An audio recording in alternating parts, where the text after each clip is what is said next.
대강절 두 번째 주일을 맞이했습니다. 우리가 오늘 이 시간에 하나님께 올려드릴 우리의 찬양과 노래의 이유는 우리를 사랑하신 예수님이십니다. 우리를 살리시기 위하여 자신의 하나밖에 없는 독생자를 대신 십자가에서 죽게 하신 그 하나님 아버지의 사랑입니다. 그 사랑의 주님을 기억하며 오늘도 우리 주님께 마음을 다하고 힘을 다하고 뜻을 다하여 예배로 나아가시겠습니다. 아버지 편치 않으신 그 품으로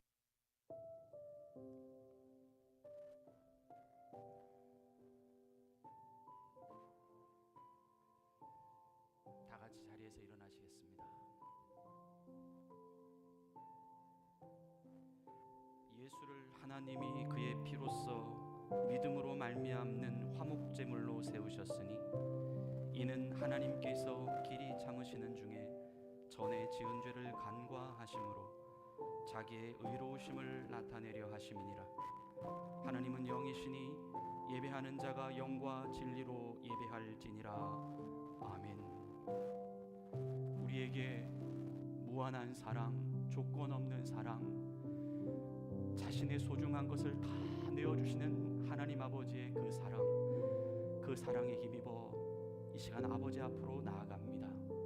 성령님, 우리 가운데 임재하여 주시고 운행하여 주셔서 오늘 이 시간 하나님 앞에 나아가는 거룩하고 온전한 예배자의 모습 되게 하옵소서. 모든 찬양과 영광과 존귀를 우리의 구원이시며 창조주 되시는 삼위일체 되신 하나님께 올려드리며 귀하신 예수님의 이름으로 간절히 기원하옵나이다. 아멘. 우리 다 같이 자리에 앉으셔서 주보 앞면에 나와 있는 용서를 구하는 기도를 드리시겠습니다.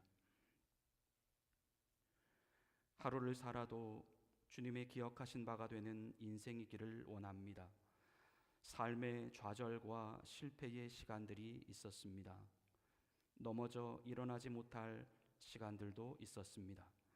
앞이 깜깜하고 무엇부터 해야 할지 모르는 시간들도 있었습니다. 하지만 주님이 우리를 잡아주셨습니다. 넉넉한 주님의 오른발로 우리를 끌어올려 주셨습니다. 주님을 어찌 잊을 수 있습니까? 주님을 어찌 모른다라고 할 수 있습니까? 주님께 대한 고백을 기뻐하시는 주님, 주님이 원하시는 그 자리에 있게 하옵소서. 주님이 원하시는 그 시간에 가게 하옵소서. 날마다 주를 향한 우리의 갈망이 강해지게 하옵소서. 예수님의 이름으로 용서를 구하는 기도를 드립니다. 아멘. 우리 지난 한 주간의 삶을 되돌아보며 하나님 앞에 지은 우리의 은밀한 죄를 침묵으로 자매의 기도를 드리시겠습니다.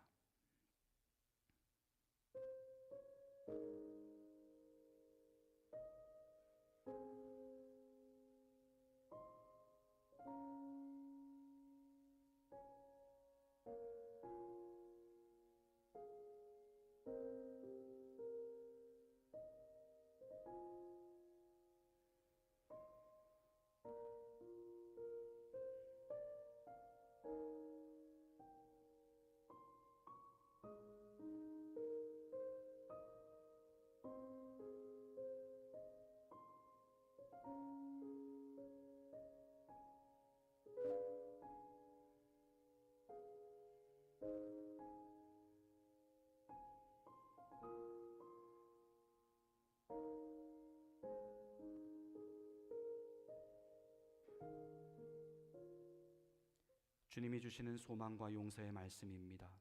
그가 우리를 대신하여 자신을 주심은 모든 불법에서 우리를 속량하시고 우리를 깨끗하게 하사 선한 일을 열심히 하는 자기 백성이 되게 하려 하심이라. 아멘. 사도신경으로 우리의 신앙을 고백하겠습니다. 나는 전능하신 아버지 하나님 천지의 창조주를 믿습니다. 나는 그의 유일하신 아들 우리 주 예수 그리스도를 믿습니다.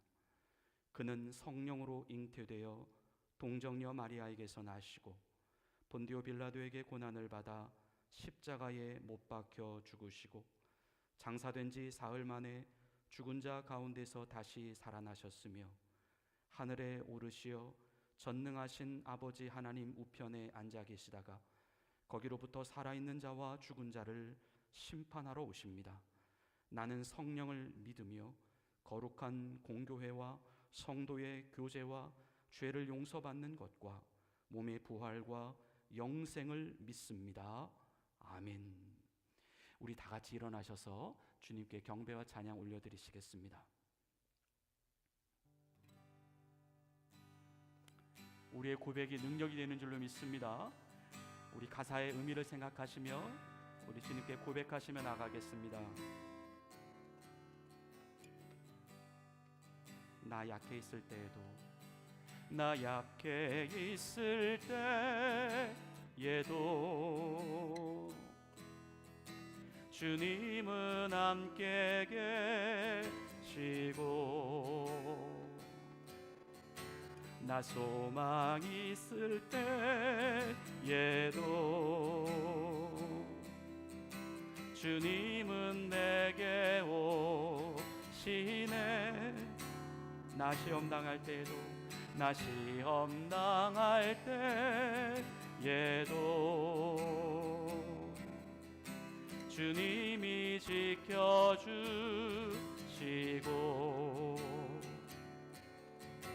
나 실망 당할 때에도 주님이 위로하시네. 주님만이, 주님만이 내 힘이시며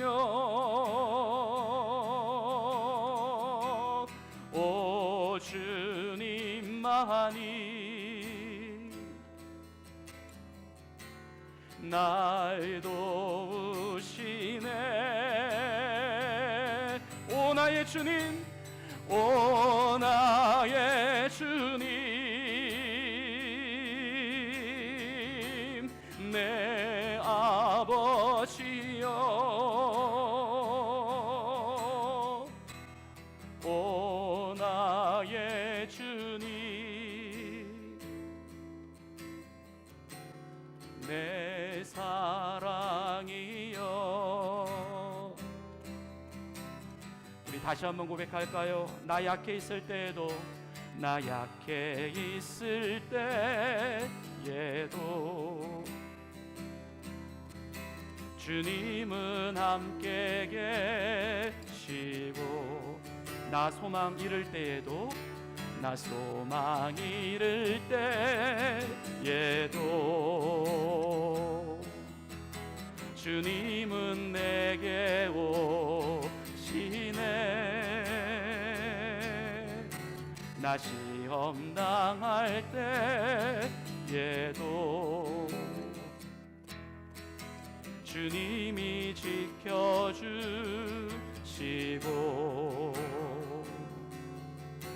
나 실망 당할 때에도 주님이 위로하시네.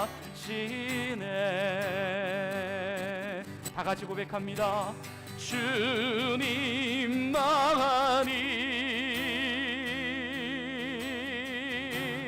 내 힘이시며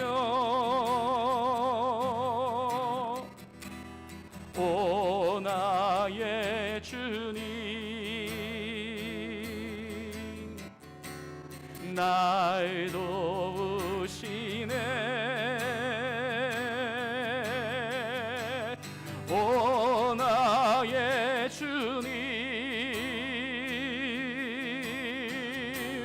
내 아버지여, 오 나의 주님, 내 사랑이여. 주님만이 내 힘이시며 주님만이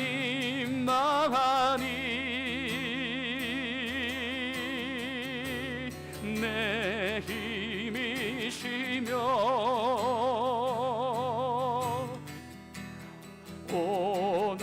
오나님만이 날 도우시네.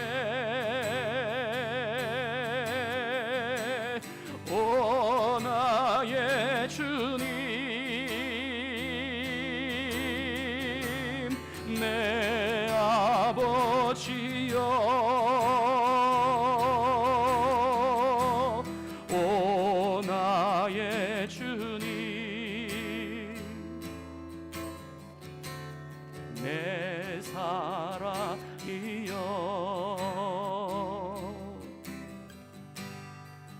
아버지 사랑 내가 노래해. 아버지 사랑 내가 노래해. 아버지 은혜 내가 노래해.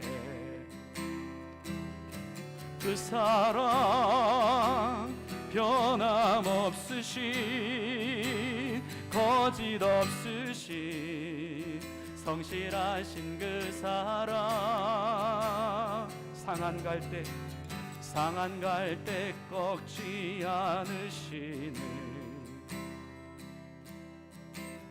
꺼져가는 등불 끄지 않는 그 사랑 변함없으신 거짓 없으신 할렐루야 성실하신 그 사랑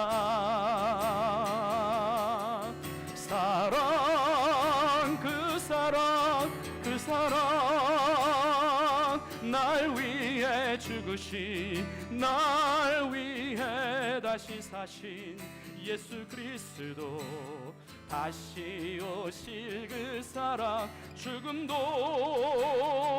생명도 천사도 하늘의 어떤 권세도 끊을 수 없는 영원한 그 사랑 예수. 우리 처음부터 다시 고백합니다. 아버지 사랑 내가 노래해. 아버지 사랑 내가 노래해.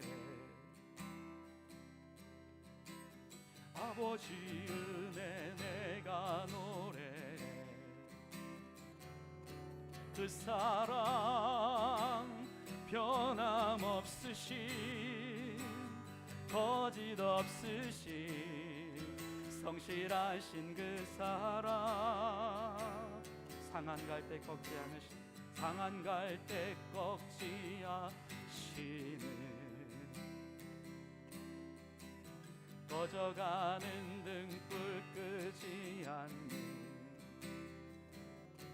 그 사랑 변함없으신 거짓 없으신 성실하신 그 사랑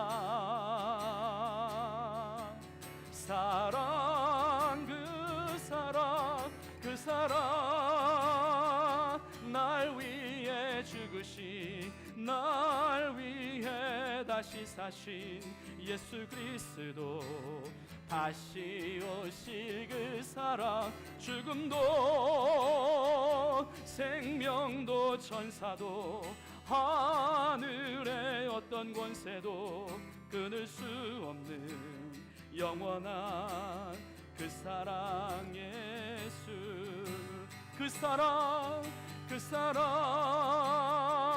날 위해 죽으신 날 위해 다시 사신 예수 그리스도 다시 오실 그 사랑 죽음도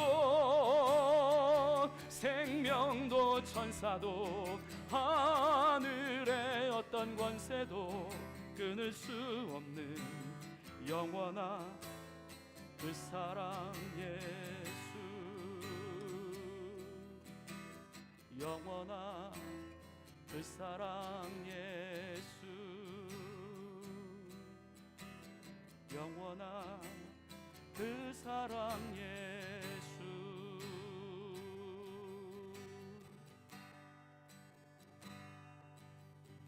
충성 외에는 참 기쁨 없도다. 날 사랑하신 주 늘 계시옵소서. 기쁘고 기쁘도다. 항상 기쁘도다. 나 주께 왔사오니 꼭 주옵소서. 나 주께 왔으니 복 주시옵소서. 주 함께 계시면 근심병이 지네. 기쁘고 기쁘도다. 항상 기쁘도다. 나 주께 왔사오니 꼭 주옵소서. 주 떠나가시면 내 생명 헛되네. 기쁘나 슬플 때 늘 계시옵소서. 기쁘고 기쁘도다. 항상 기쁘도다. 나 주께 왔사오니 꼭 주옵소서. 그 귀한 언약을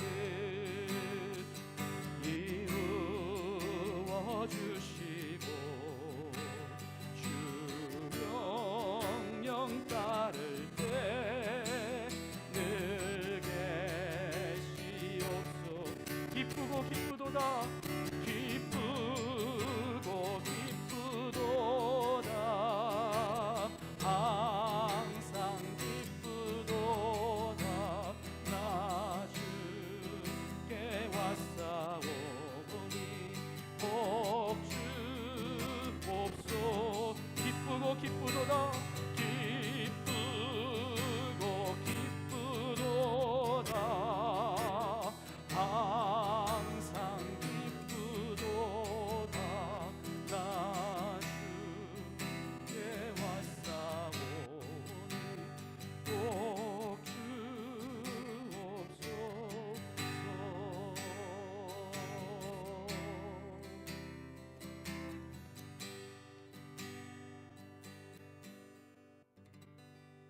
아멘. 주님, 자리에 앉으시겠습니다.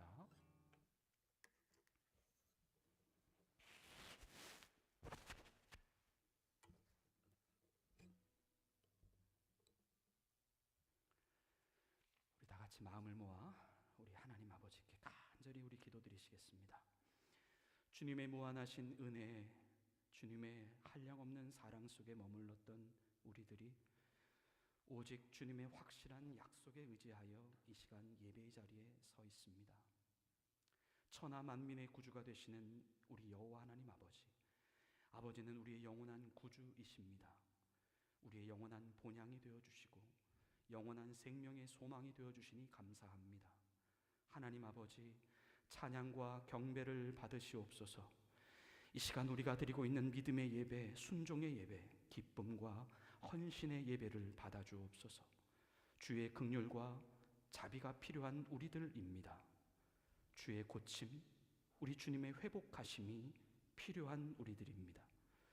우리가 걸어가는 이 길, 우리 주님이 인도하시는 푸른 초장과 푸른 풀밭이 되게 하옵소서.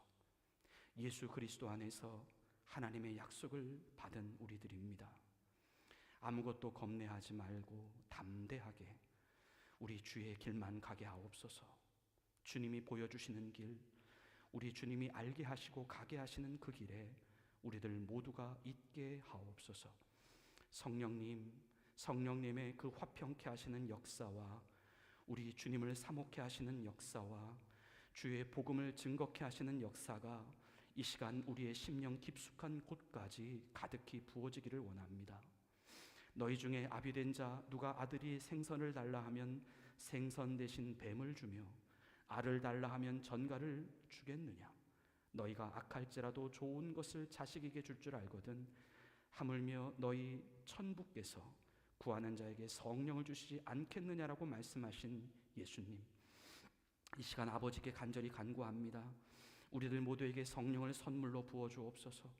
우리 안에 회개의 역사가 일어나게 하옵소서. 우리들 모두가 같은 성령 안에서 한 마음과 한 생각으로 모두 다 누구라고 할 것 없이 서로가 나서서 하나님을 가장 높여드리는 일에 앞장서게 하옵소서. 주님, 중보기도합니다. 몸이 아파 병석에 누워 삶을 비관하고 영혼과 육체가 메말라가는 영혼들을 위해 기도합니다. 특별히 주님께 그토록 헌신하다가 몸과 마음이 늙어지고 쇠해져서 이제는 오직 아버지가 계시는 천국만을 바라보며 살아가는 주의 사랑하는 자녀들을 위해 기도합니다. 주님, 그들의 영혼이 아버지가 주시는 영원한 하늘의 산 소망으로 충만해지게 하옵소서. 오직 우리 주 예수 그리스도만이 생명의 참 소망이 되게 하옵소서. 저들의 믿음이 더욱더 순결해지고 강해지게 하옵소서. 살아가는 매 순간순간들이 의미 없이 버려지지 않게 하시고 저들의 각자의 자리에서 하나님의 영광을 드러낼 빛되고 축복된 시간들로 사용케 하옵소서. 우리의 2세들을 위해 기도합니다. 아버지, 하나님이 보내주신 소중한 영혼들입니다. 주님의 말씀과 훈계로 양육받는 자녀들입니다. 하나님의 말씀이 스폰지처럼 들어가게 하옵소서.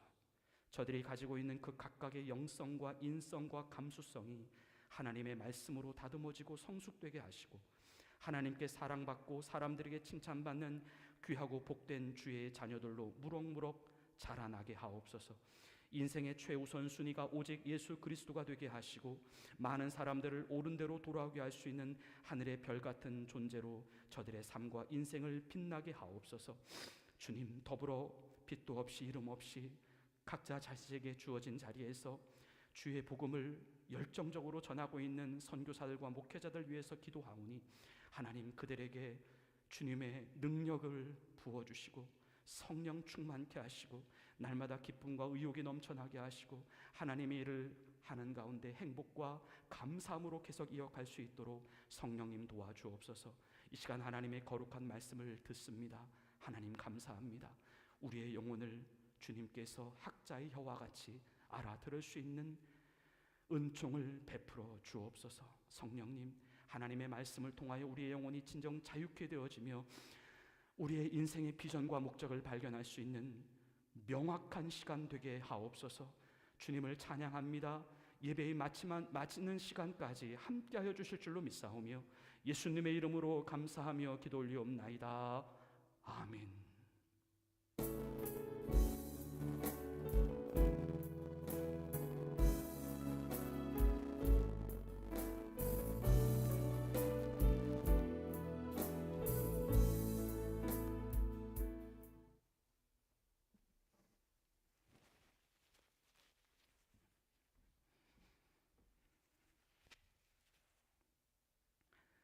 하나님께서 오늘 우리에게 주시는 말씀은 예레미야 17장 5절부터 8절까지 말씀입니다. 예레미야 17장 5절부터 8절까지 말씀입니다. 우리가 가지고 있는 구약 성서 1077면에 있습니다.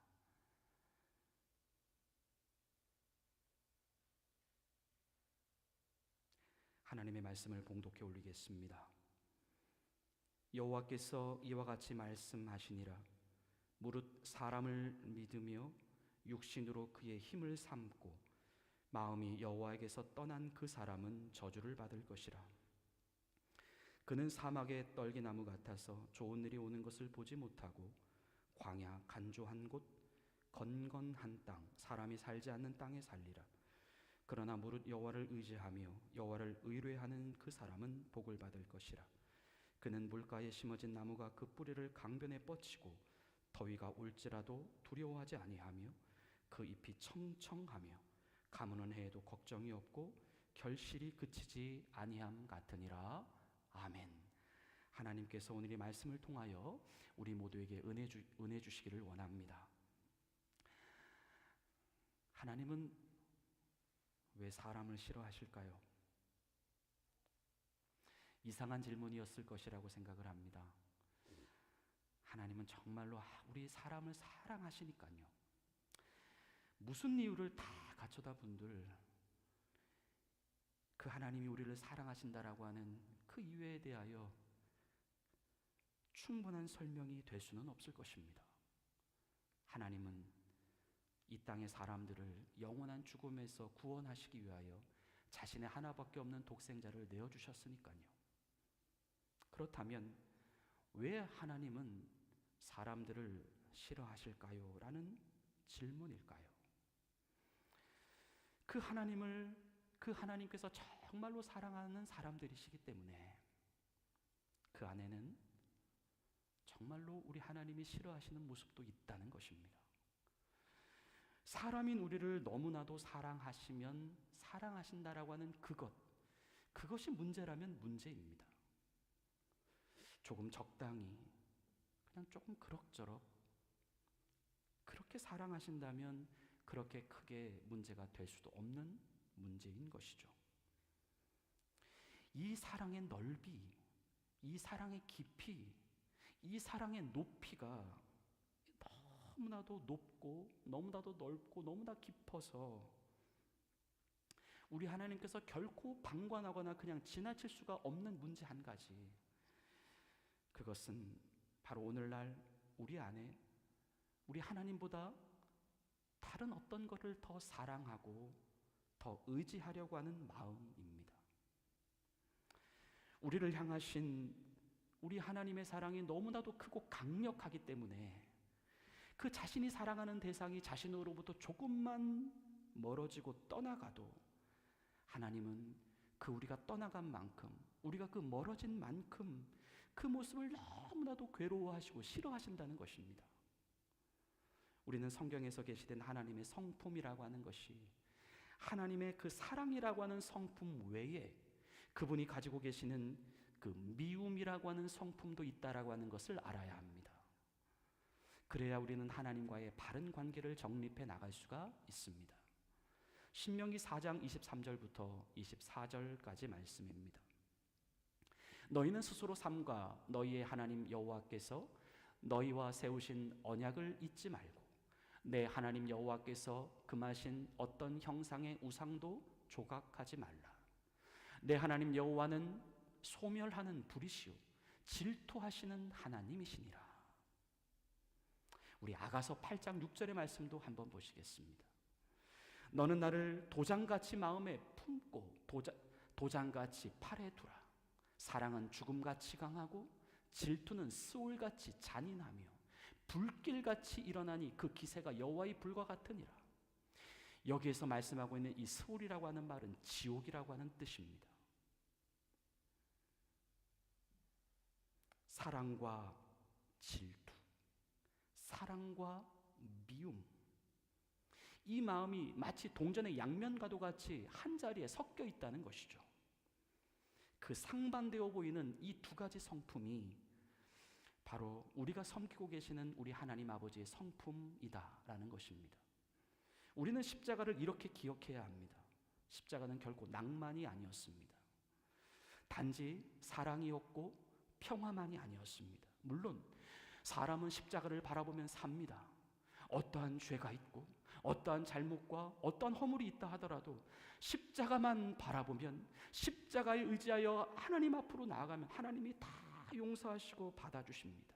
그 무한하신 용서와 그 무한하신 자비, 은혜가 녹아져 있는 곳, 그래서 우리는 십자가를 너무나도 사랑합니다.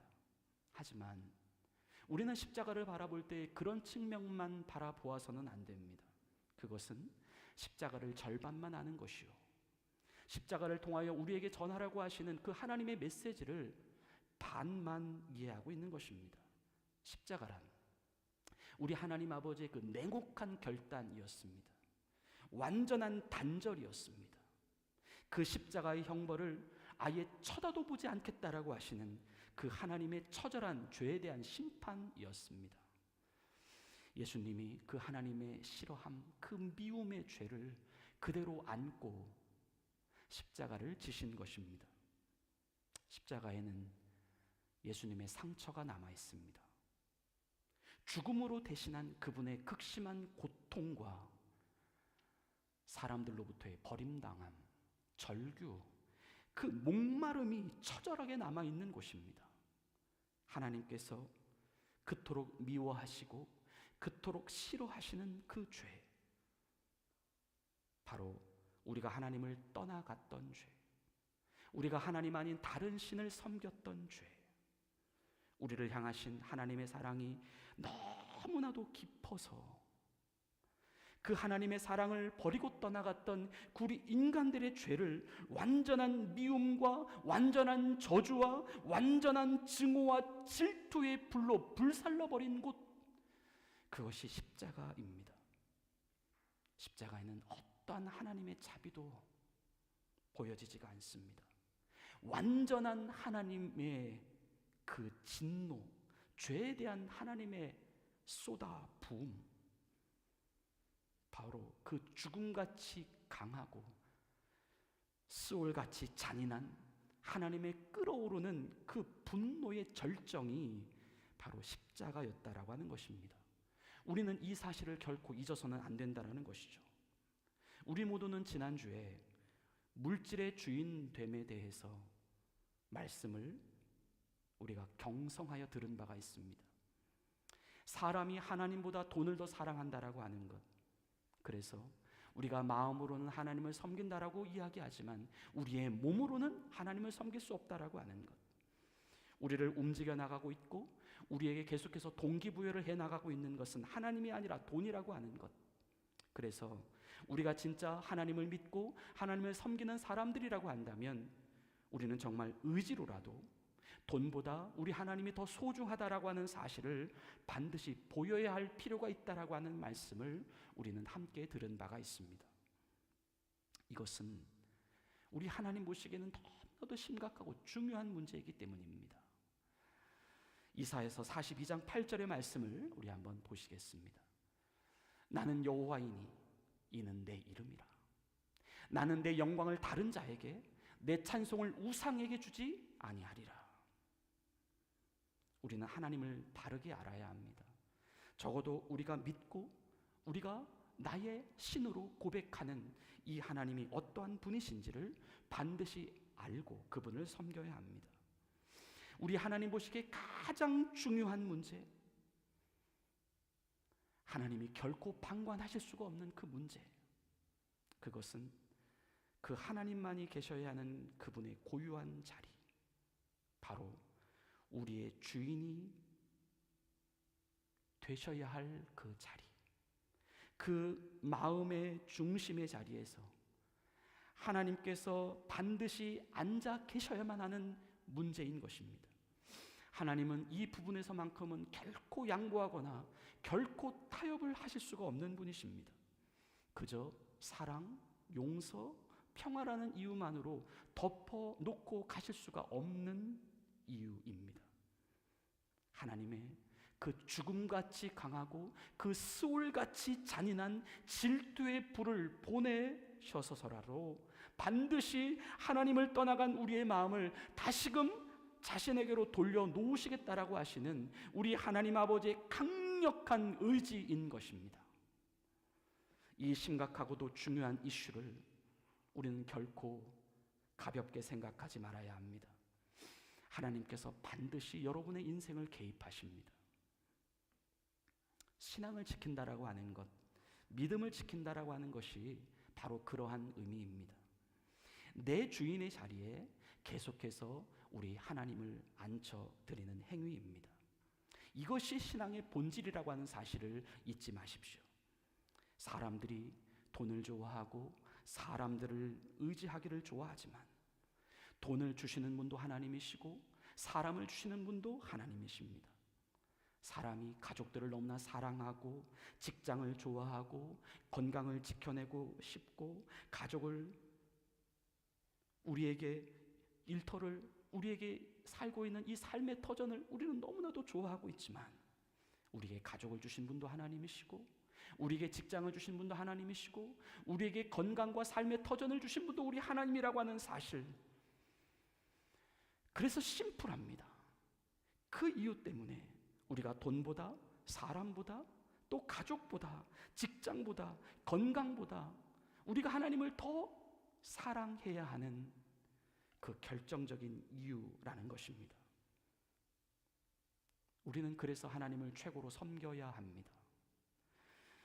우리가 구원받았기 때문에, 우리가 정말 살았기 때문에, 우리가 하나님께 가장 그 생명의 큰 빚을 우리가 졌기 때문에 우리가 할 수 있는 유일한 길, 그것은 우리의 평생 동안 우리 유일하신 하나님을 가장 최고로 섬겨드리는 것, 그것이 우리가 할 수 있는 유일한 것이다 라는 말씀입니다.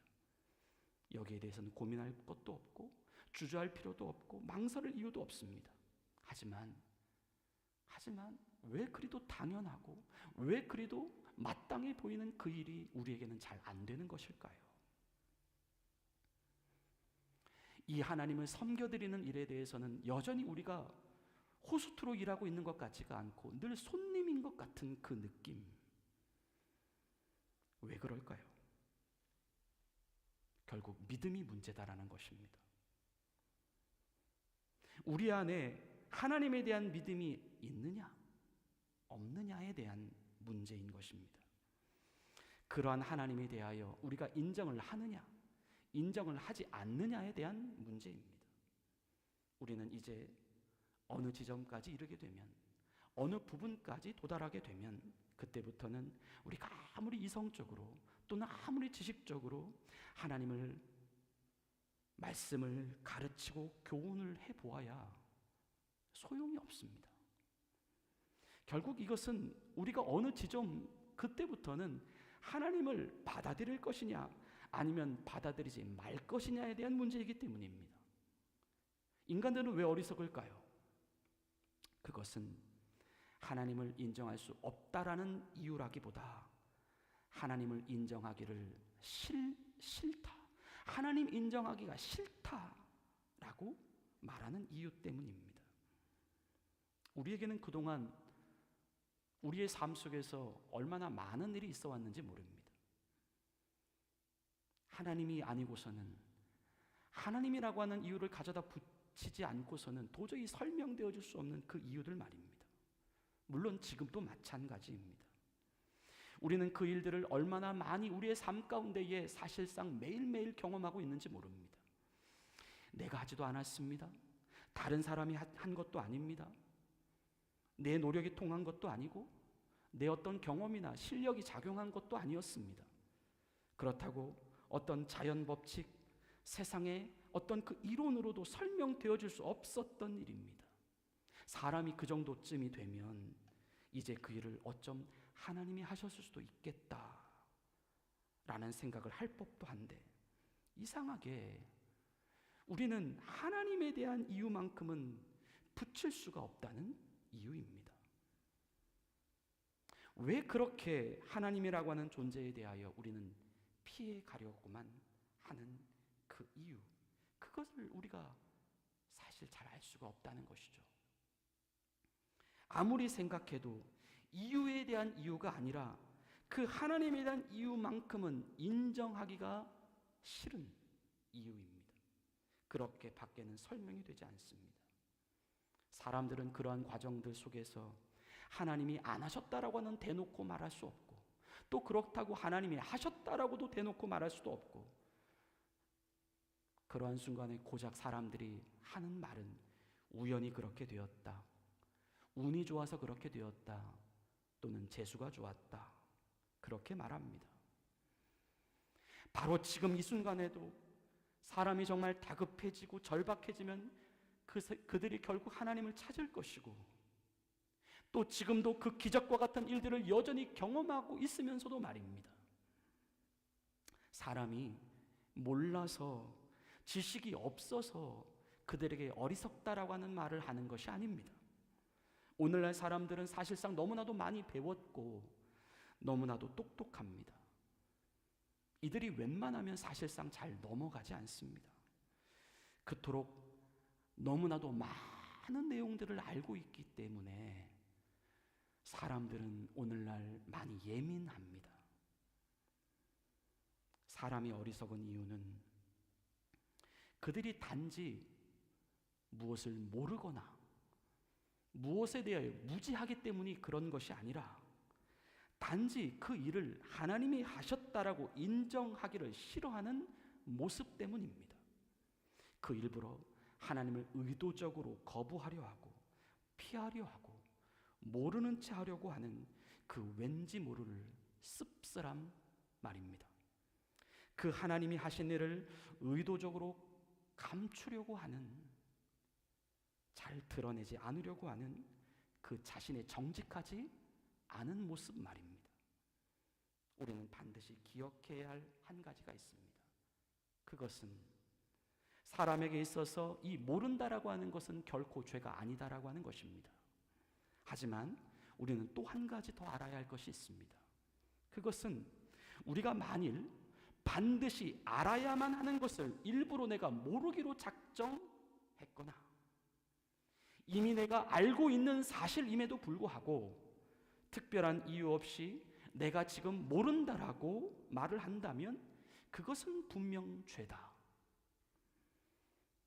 바로 세상 법정에서 이야기하고 있는 위증이라고 하는 죄입니다. 이 위증이라고 하는 죄는 사실상 웬만하면 정상 참작이 잘 되지 않습니다. 그것은 명백하게 그 자신의 고의성이 드러나고 있는 행위이기 때문입니다. 사실상 자신이 알면서도 대놓고 그렇게 말했다라고 하는 진술이기 때문입니다. 우리는 이제 정말로 하나님께 대한 우리의 믿음을 진지하게 고민할 때가 되었습니다. 우리가 정말 진짜로 하나님을 몰라서 모른다라고 하는 것인지, 아니면 알고 있으면서도 모른다라고 하는 것인지, 보았으면서도 못 보았다라고 하는 것인지, 아니면 정말로 못 보았기 때문에 못 보았다라고 말하는 것인지, 정말 믿을 수가 없어서 믿지 못하겠다라고 하는 것인지, 아니면 내가 믿기가 싫기 때문에 믿지 못하겠다라고 말하는 것인지, 이제는 그 점을 정말로 내 자신에게 진지하게 물어보고 고민해야 할 시간이 되었다라고 하는 것입니다. 로마서 1장 19절부터 20절은 이렇게 말씀합니다. 이는 하나님을 알만한 것이 그들 속에 보임이라. 하나님께서 이를 그들에게 보이셨느니라. 창세로부터 그의 보이지 아니하는 것들, 곧 그의 영원하신 능력과 신성이 그가 만드신 만물에 분명히 보여 알려졌나니 그러므로 그들이 핑계하지 못할지니라. 아멘. 우리는 이제 더 이상 숨거나 피해갈 수가 없다는 것이죠. 지금이 진짜 우리의 믿음에 대하여 우리가 반응을 보여야 할 때가 되었다는 것입니다. 속지 마십시오. 우리가 설령 살다가 다른 사람들에게는 속아 넘어갈 수 있다 하더라도 적어도 내 자신에게만큼은 속지 마십시오. 사람이 자신에게 속는다라고 하는 것은 사실상 이것보다 더 어리석고 안타까운 일은 없습니다. 결국 자기가 자신에게 속았다라고 하는 의미는 그 자신을 속인 당사자 또한 자기 자신이라고 하는 의미이기 때문입니다. 우리가 가진 이 사람의 그 본성 안에 가지고 있는 그 본래의 마음에는 하나님을 이 원천적으로 인정하기를 싫어하는 마음이 들어 있습니다. 사람은 그 갓난 아이 때부터 이 본성을 가지고 이 땅에 태어났다는 것이죠. 우리는 그것을 죄성이라고 말합니다. 그 하나님을 하나님으로 인정하고 싶지 않은 마음 말입니다. 그 하나님과 그 아담과 하와가 자신들의 이름을 그토록 부르고 계시는 하나님의 음성을 듣고도 마치 못 들은 것처럼 자신의 몸을 나무 뒤로 숨긴 그들의 하나님 앞에서의 도피 행각 같은 이유 말입니다. 사람은 누구나 이 아담과 하와가 에덴 동산에서 그 하나님의 부르심 앞에 스스로 자신의 몸을 숨기려고 하였던 그 본성이 그대로 흘러들어와 있습니다. 이 죄성을 다 가지고 태어난다는 것이죠. 여기에는 그 누구도 예외가 될 수 없습니다. 그래서 성경은 이 죄성을 가지고 태어난 모든 인간들에 대하여 다 죄인이다, 모든 사람들이 다 죄인이다 라고 말씀을 하는 이유입니다.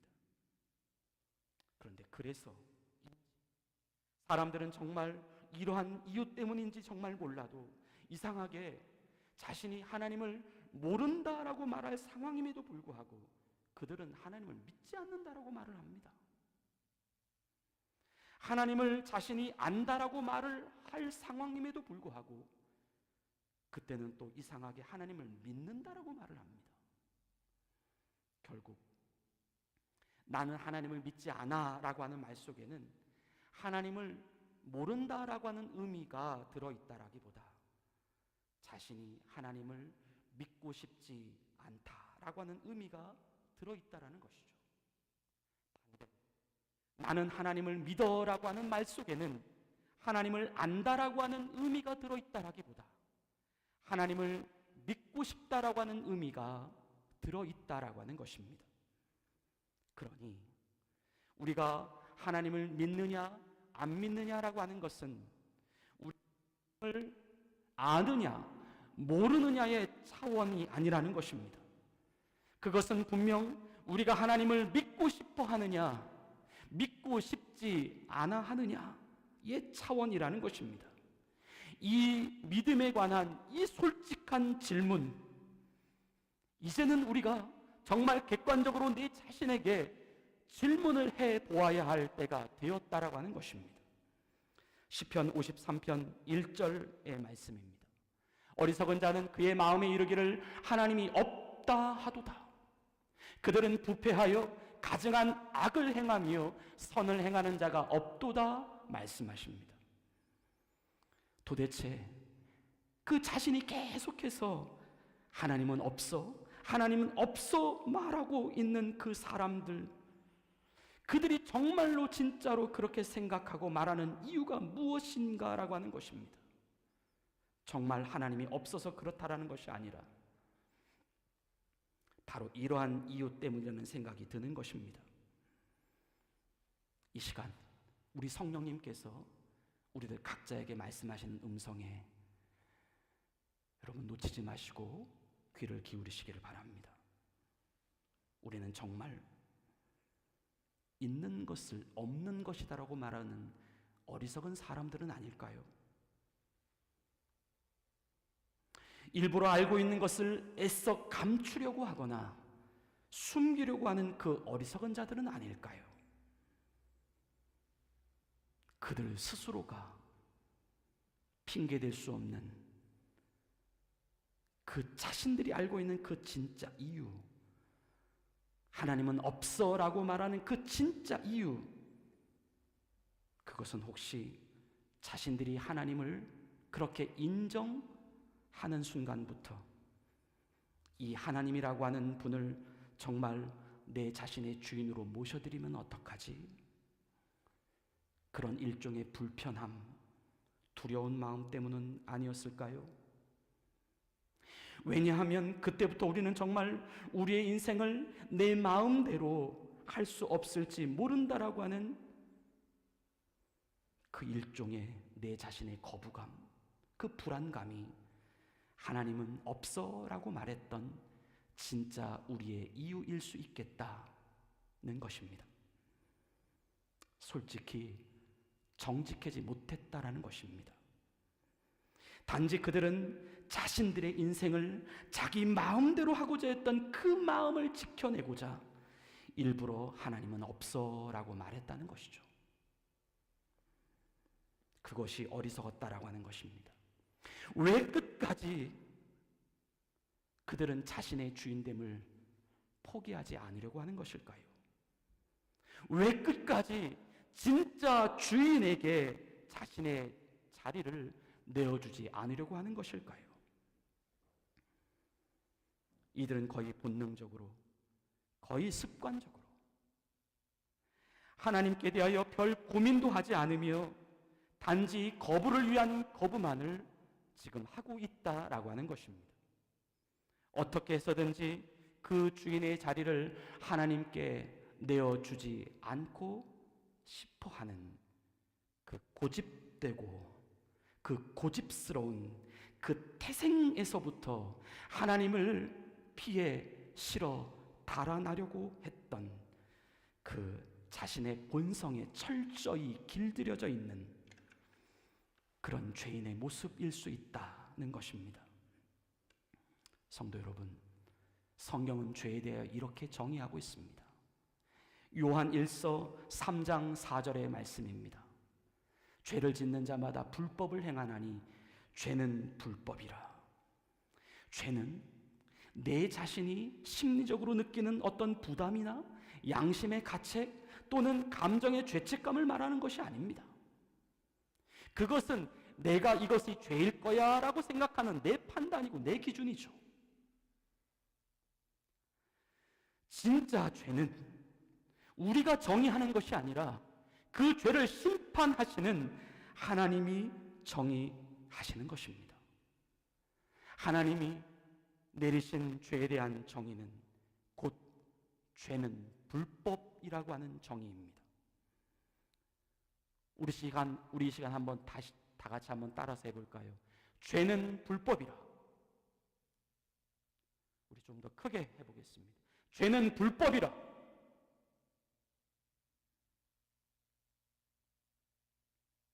그것은 엄연히 주인이 따로 있음에도 불구하고 끝까지 자기 자신이 주인 행세를 하고 있는, 말 그대로 불법 점거, 불법인 것입니다. 하나님은 이것이 죄다, 이것이 죄다라고 우리에게 말씀하십니다. 성도 여러분, 믿음을 택하실 수 있기를 바랍니다. 믿음을 택한다라고 하는 것, 그것만이 우리가 가지고 있는 이 불법을 씻을 수 있는 유일한 통로입니다. 믿음을 택한다라고 하는 말은 강요가 아니라 요청입니다. 마치 사람의 몸에 더러운 먼지와 또 냄새나는 것들이 묻어 있을 때에 그것을 부디 털어내고 씻어내라고 말하는 것입니다. 이것은 사실을 직시하라는 말입니다. 자신에게 좀 솔직해지라는 말입니다. 이제 우리가 믿음을 선택할 시기가 되었다라고 하는 것이죠. 더 이상 뒤로 물러서지 마십시오. 과감히 한 발자국 앞으로 나오십시오. 이제 더 이상 우리는 우리 자신을 속여서는 안 됩니다. 우리는 구원의 자리로 올라와 있어야 합니다. 예수님은 믿음이 우리를 구원하신다라고 말씀하십니다. 누가복음 17장 19절입니다. 그에게 이르시되 일어나 가라, 내 믿음이 너를 구원하였느니라 하시더라. 믿음은 아느냐 또는 모르느냐에 대한 문제가 아니라 우리에게 나타내주고 또한 계시해 주시는 그 하나님에 대한 우리 자신의 솔직하고도 정직한 결단이며 선택입니다. 바로 이제는 더 이상 자신의 주인됨을 고집하지 않고 내 자신이 스스로 하나님의 주인됨을 취하겠다라고 하는 스스로의 과감한 결단과 순종으로의 응답인 것입니다. 이 믿음에 대하여 그동안 꽁꽁 닫아놓고 있었던 우리 자신의 어리석고 고집스러운 행보를 중단하십시다. 하나님께 대한 우리의 모든 불신의 이유들을 다 털어내십시다. 진짜 주인에게 우리가 불법으로 점거하고 있는 이 주인의 자리를 내어드리십시다. 인생이 그렇게 오래 남아있지 않습니다. 집사님 마이크를 이거를 사용해 볼까요?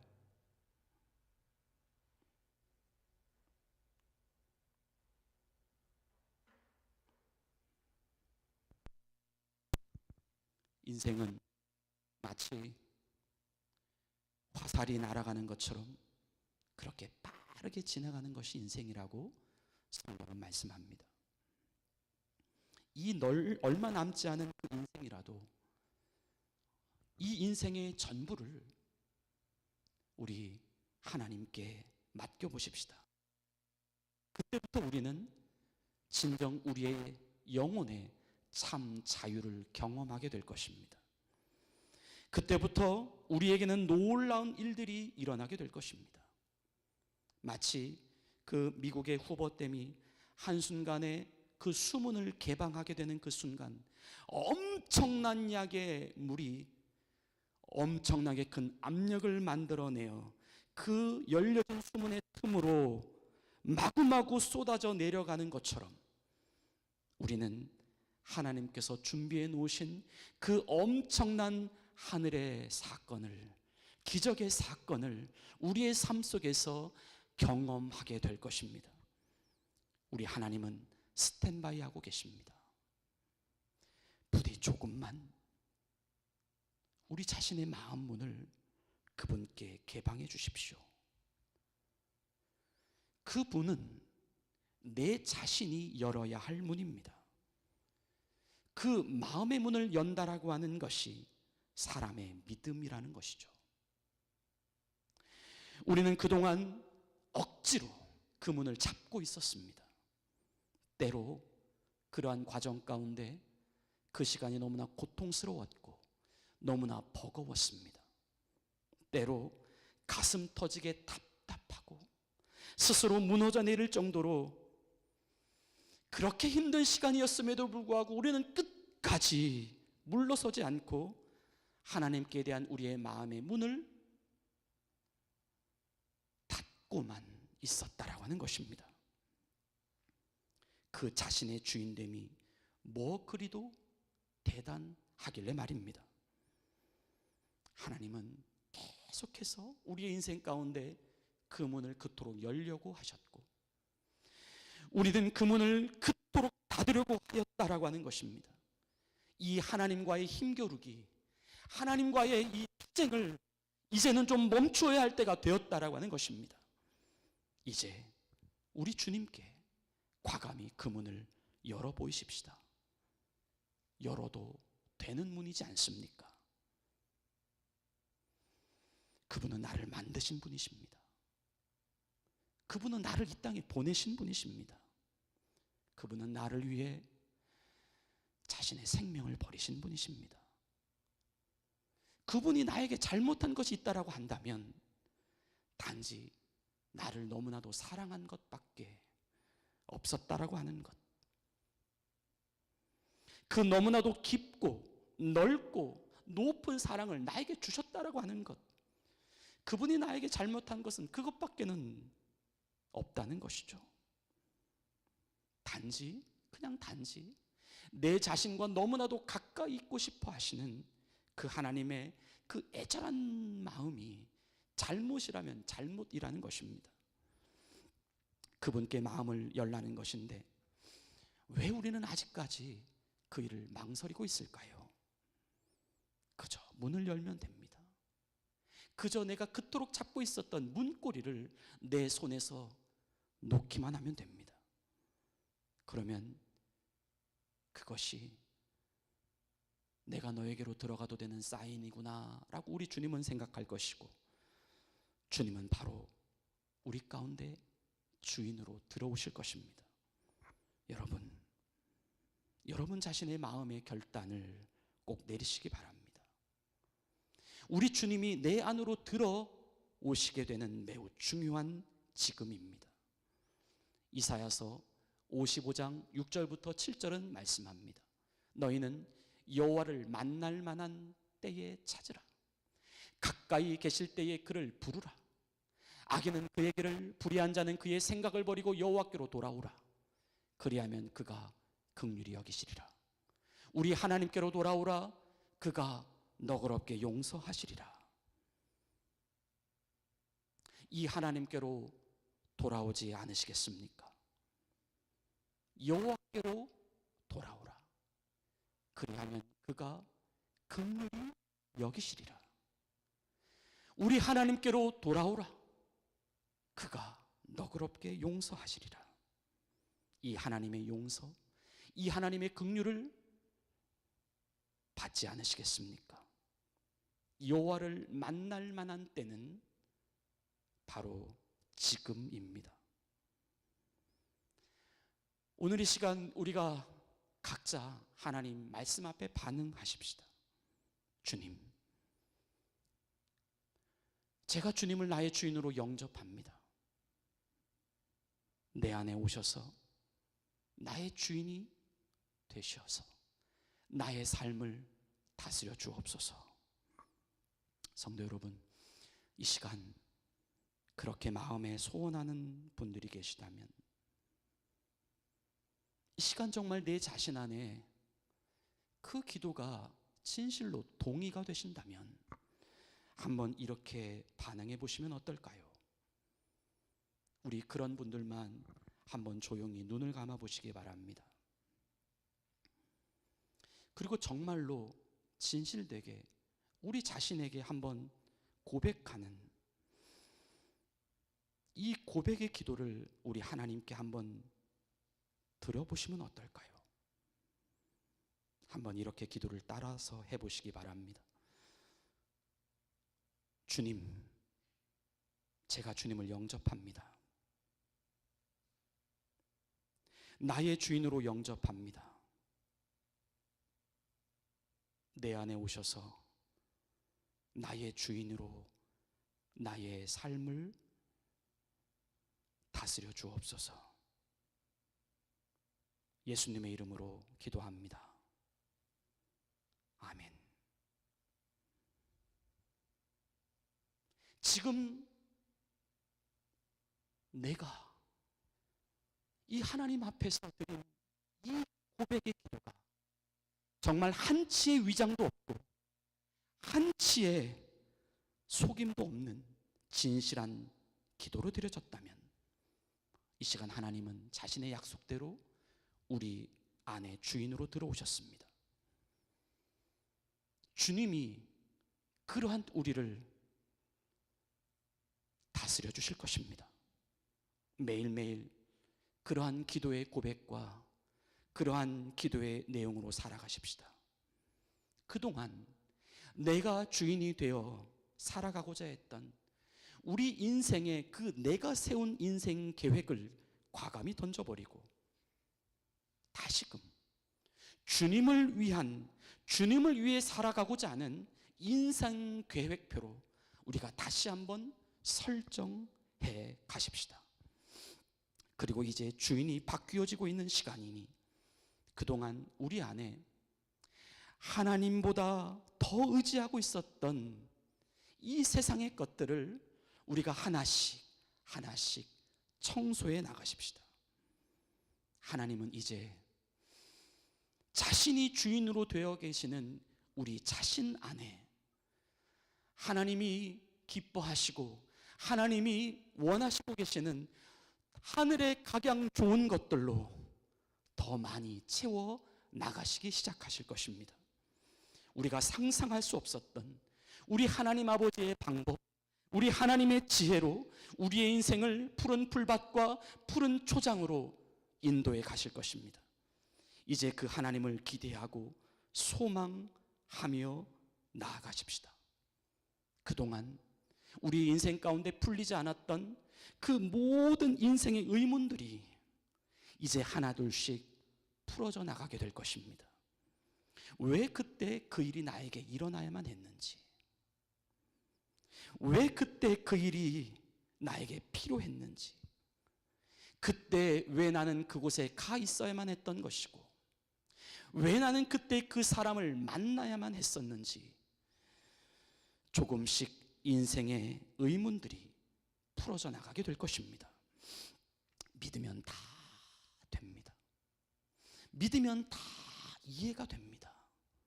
믿으면 쉬워집니다.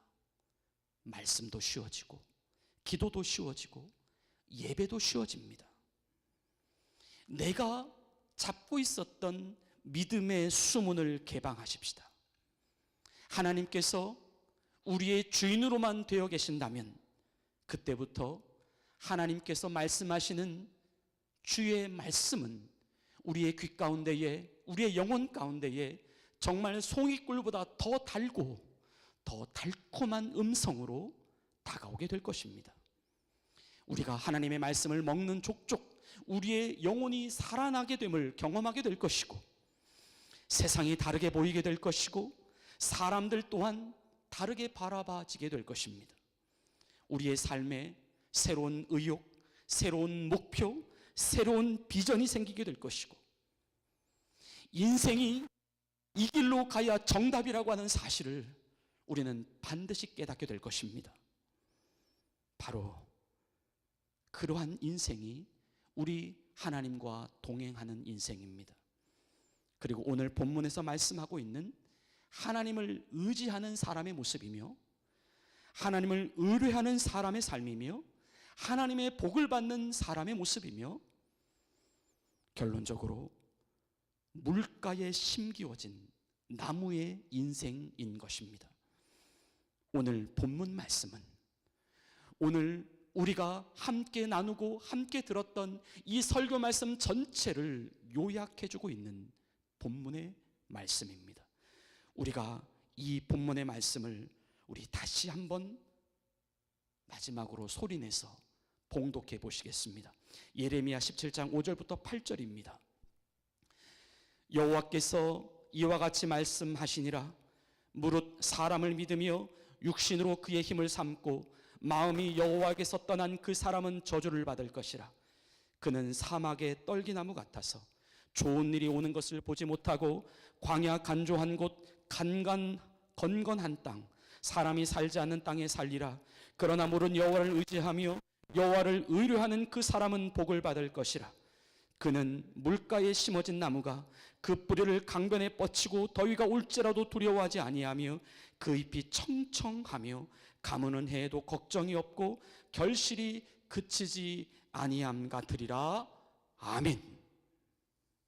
우리 함께 같은 믿음의 공동체 안에서 우리가 정말 그렇게 살아갈 수 있도록 같이 격려하고 또 같이 위로하며 같이 노력해 가십시다. 이 길만이 살 길입니다. 이 길만이 우리가 걸어가야 할 참 믿음의 길입니다. 언제나 우리 하나님 아버지를 떠나지 말고 우리 예수님 항상 생각하고 항상 성령님과 함께 머물러 있으십시다. 사람 믿지 말고 하나님 믿고, 사람 기대지 말고 하나님께 기대고, 사람 의지하지 말고 우리 하나님 의지하십시다.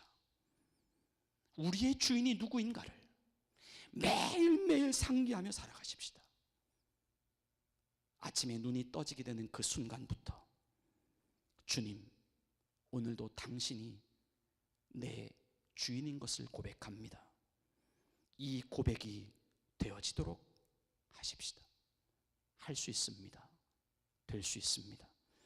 이제는 가능합니다. 주님이 나의 주님이시기 때문입니다. 앞으로 다가오는 이 2024년도 한 해, 정말 오늘 하나님께서 말씀을 통하여 우리에게 약속하고 계시는 더위가 올지라도 두려움이 없는 인생, 잎이 청청한 인생, 가무는 해가 찾아와도 걱정이 없고 결실이 그쳐지지 않는 인생, 바로 이 인생이 하나님의 복을 받는 인생입니다. 오직 하나님만을 의지함으로 이러한 하나님의 복을 누리며 살아가시는 주님의 거룩한 자녀들이 되시기를 축원을 드립니다. 이제 오늘 주신 말씀을 생각하시며 우리 다 같이 응답의 찬양 찬송가 95장을 찬양하시겠습니다.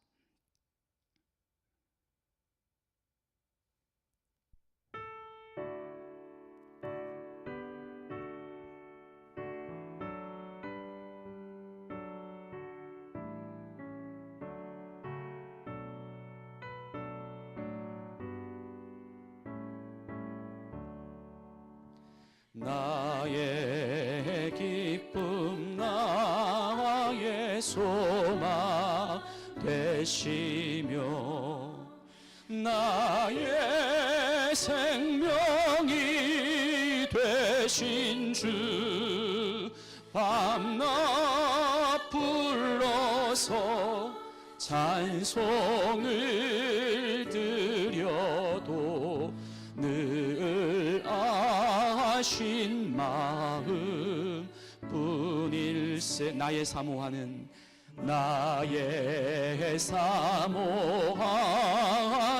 선한 목자는 어느 꽃다운 동산에 양의 무리와 늘 함께 가셔서 기쁨을 함께 하실까.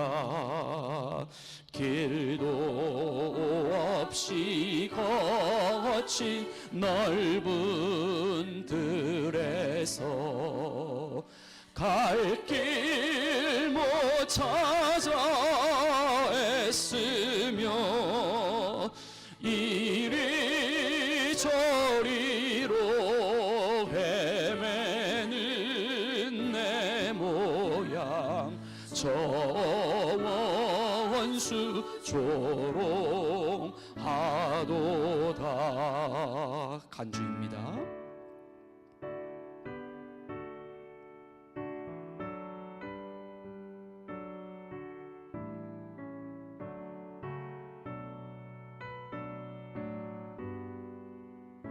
주의 자비롭고 주의 자비롭고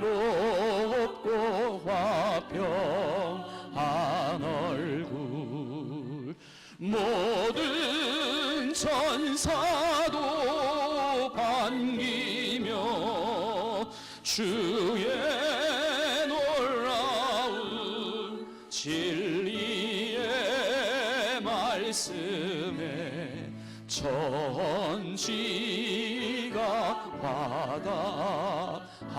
바다하도다. 나의 진정 사모하는 예수님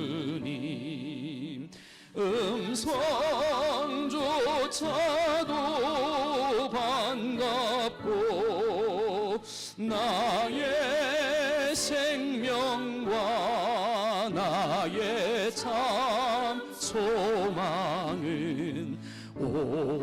오직 주 예수 뿐일세. 아멘. 하나님 아버지, 오늘도 우리에게 주님의 거룩한 말씀을 약속을 들려주시니 감사합니다. 이제 우리 안에 거룩한 소망이 일어나게 하심을 감사합니다. 주님만이 우리의 주인이신 것을 고백합니다. 우리의 삶을 다스려 나가시는 분은 우리 주님이신 것을 고백합니다. 이제 우리의 모든 열쇠와 길을 주님께 맡겨드렸으니 이제 내 주인의 자리에 불법으로 점거하고 있었던 우리의 지난날의 잘못을 믿음으로 결단하고 돌이키오니 주님, 이제 영원토록 우리의 주인이 되셔서 우리의 삶을 주님의 방법으로 다스려 나가 주옵소서. 예수님의 이름으로 기도드리옵나이다. 아멘. 우리 이제 봉헌송 주님께 드리시며 모아진 예물 하나님께 정성껏 올려드리시겠습니다.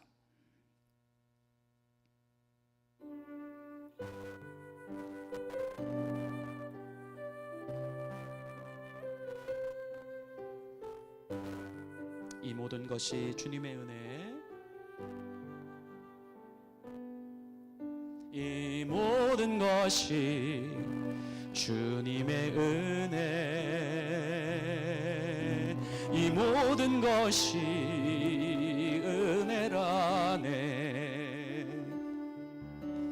이 모든 것이 주의 은혜라네.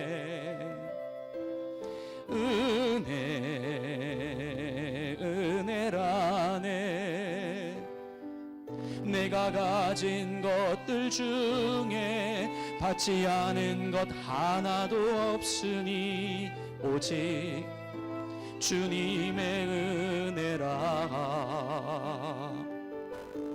이 은혜를 깨달음도 모두 주님께 있으니 모든 것이 주님의 선물.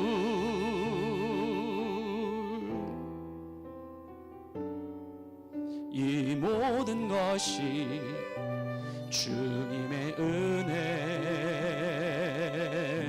이 모든 것이 은혜라네.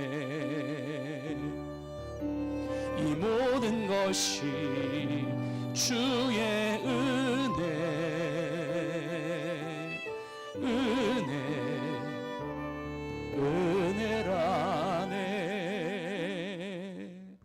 우리 서로에게 우리 축복하며 인사하겠습니다. 오직 하나님만 의지하겠습니다. 같이 한번 인사하실까요? 오직 하나님만, 오직 하나님만 의지하겠습니다. 교회 앞에 교회 소식 말씀드립니다. 예배 후에 커피와 간식이 또 준비되어 있습니다. 우리 같이 교제하셨으면 좋겠고요. 어쨌든 저희가 12월 한 달 동안은 따로 친교 이후에 모임을 갖지는 않습니다. 자유롭게 하시면 되겠고요. 주일 말씀 나눔은 1월부터 다시 시작을 하겠습니다. 그리고 주보에 보시면 저희가 지난주에 있었던 그 공동의회의 의결 내용이 거기에 정리가 되어져 있는데요. 내용을 잘 읽어보시기를 바라며 또 교회에 우리가 다 잘 이해하고 협력해 나갈 수 있는 우리 성도들이 되시기를 바랍니다. 특별히 지난 공동의회 때에 2024년도에는 우리 성도님들이 춘계 그리고 추계 2월부터 3월 사이에 그리고 9월부터 10월 사이에 대신방을 우리가 함께 하기로 그렇게 결의를 했습니다. 그래서 성도님들 우리가 다음 주 주보에도 광고를 하겠지만 2월 3일 중에 가정에서 여러분의 가정을 오픈 하셨으면 좋겠고요. 같이 함께 들어가서 예배할 수 있는 그 날짜를 잘 알려주시면 스케줄을 잘 잡아서 그렇게 1년에 2번 정기적으로 2월과 3월 중에 그리고 9월과 3월 중에 여러분들이 원하시는 날짜에 우리 성도님들 그렇게 많은 수가 아니기 때문에 이왕이면 함께 가서 같이 그 가정을 위해서 축복하고 기도하는 그런 시간이 되었으면 좋겠습니다. 나머지 교회 소식들 주보를 참고해 주시기를 바라고 이제 다 같이 일어나셔서 마지막 파송의 찬양 부르신 이후에 모든 예배의 순서를 마치겠습니다.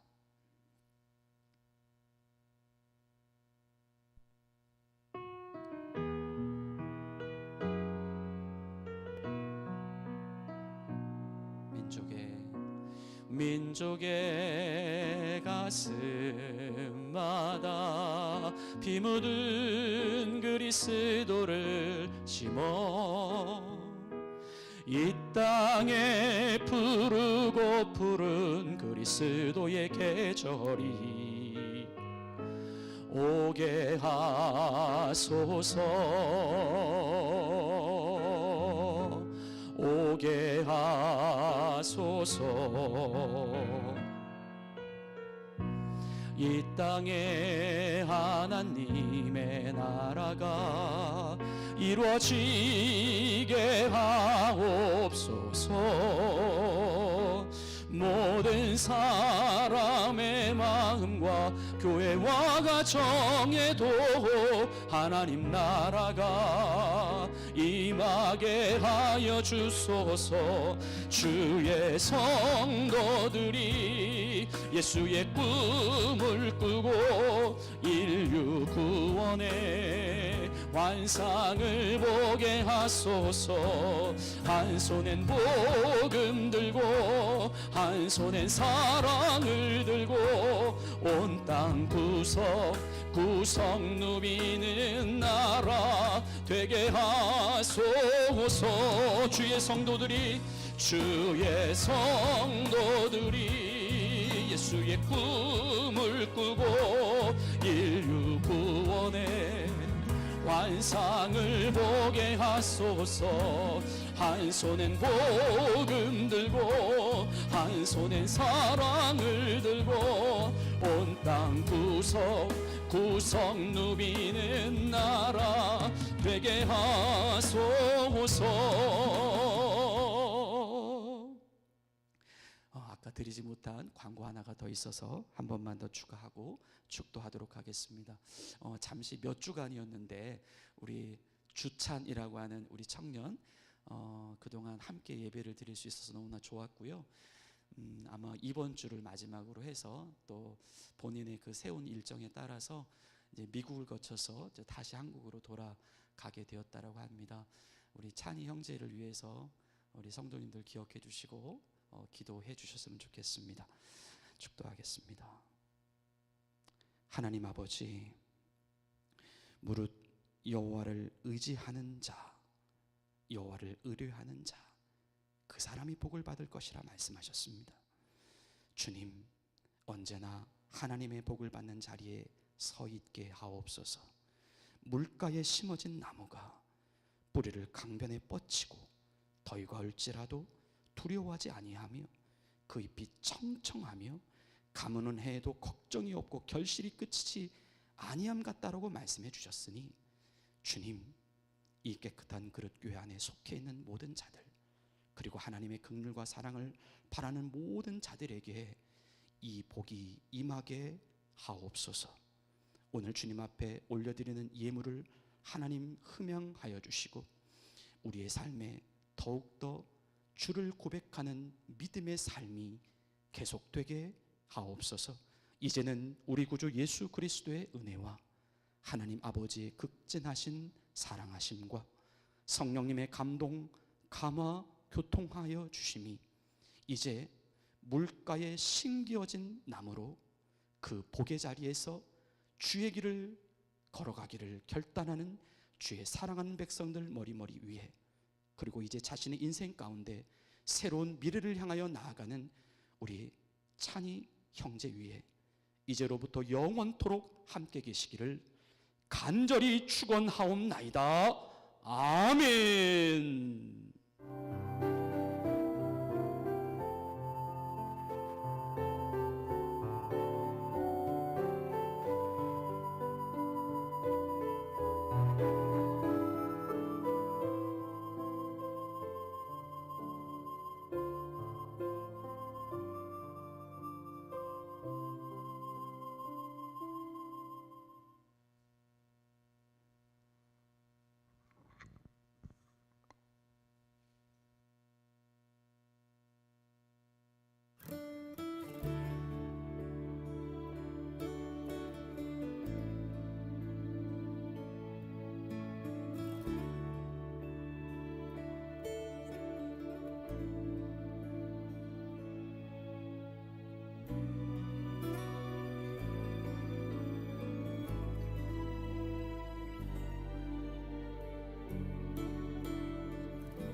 나 이제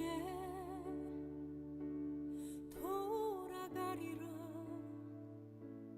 아버지 기다리시는 본향으로. 나 이제 돌아가리라. 아버지 안아주시는